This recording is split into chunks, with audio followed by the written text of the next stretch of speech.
what are we? I think one day, 3 weeks and one day into the Biden-Harris administration, and looks like that's about all the time it took for Democratic Party hacks, liberals, etc., to forget about those kids in cages. Pretty fucking disgusting, huh? It's from Alan McLeod at Mint Press News. I'll link below. From concentration camps to overflow facilities, and this overflow facility was closed under Trump, and the Biden administration is opening it again.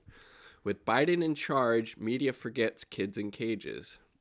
The Biden admin is opening a new child prison, I would say concentration camp for kids, along the U.S.-Mexico border. The center, located in Carrizo Springs, around 100 miles southwest in San Antonio, is being specifically built for unaccompanied migrant children attempting to cross the border and will hold around 700 people when finished. All the plans noted to be expanded if the government deems it necessary.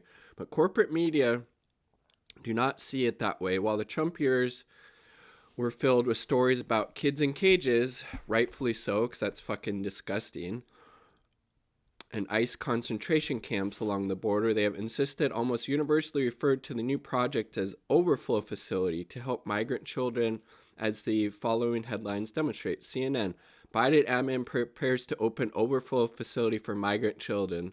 Biden admin to open overflow facility for 700 migrant children. New York Post. USA Today: Biden admin to house migrant teens at overflow facility in Texas closed under Trump, because they actually closed it under Trump because the conditions there were so horrible at this particular concentration camp. So just more examples.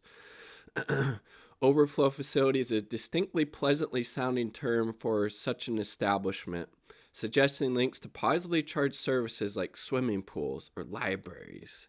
The phrase is a completely new way to refer to prisons, or concentration camps more accurately.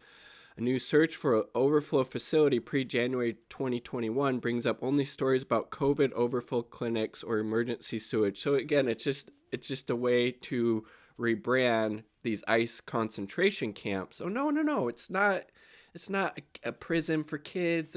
We got rid of the concentration camps. It's an overflow facility. You see the difference? We changed the name, but we're doing the exact same thing. Christ. The phrase concentration camp to describe the structure is completely absent. Of course it was, because a lot of these corporate media outlets are completely beholden to the Democratic Party, and as soon as Trump got out and the president had a D next to their name, all the talk about concentration camps and kids in cages went complete out the fucking window, didn't it? Searching for Biden concentration camp into news databases more likely to generate stories about the plight of Uyghurs in Western China rather than domestic affairs. Perhaps the worst offender, though, was Fox News, whose headline informed readers, Biden admin to open overflow shelter for migrant children in Texas. A framing that invites audience to see the move as a humanitarian gesture along the lines of a rape crisis shelter. None of the children who will be sent there will go of their own free will. It's not exactly a shelter, is it? And it's doubtful whether many will appreciate the shelter that the U.S. government will provide them. Yes. He says, what a nice name for concentration camps. Over much of the past 3 years, corporate media have been comparing the detention centers on the border to concentration camps, if not directly labeling them as such. I believe AOC was one of the people to do that. Data from Google Trends shows that phrase like ICE concentration camp were barely used until 2018. The term exploded into public consciousness a year later, especially after prominent Democrats like AOC began using it. President Biden has promised to rein in many of the worst excesses of ICE policy, yet the organization's role in society will not fundamentally change.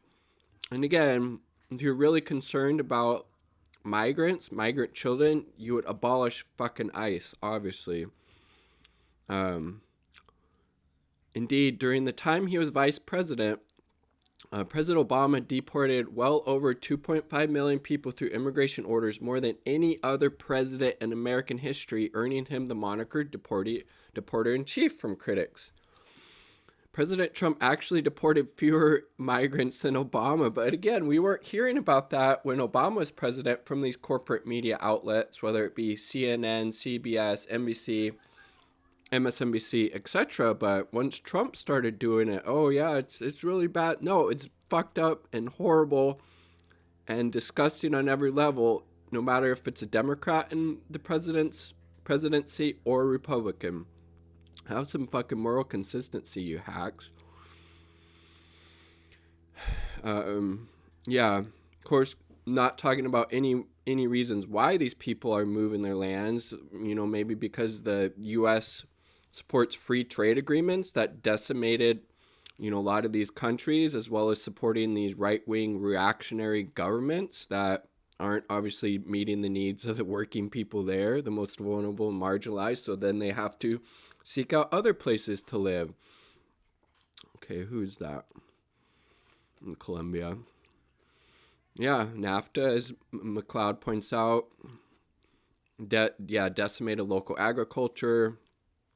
Let's see. Honduras, yep. Obama admin to support the overthrow of the government in Honduras, military dictatorship. Clinton, Secretary of State Clinton was a huge fan of that, I believe.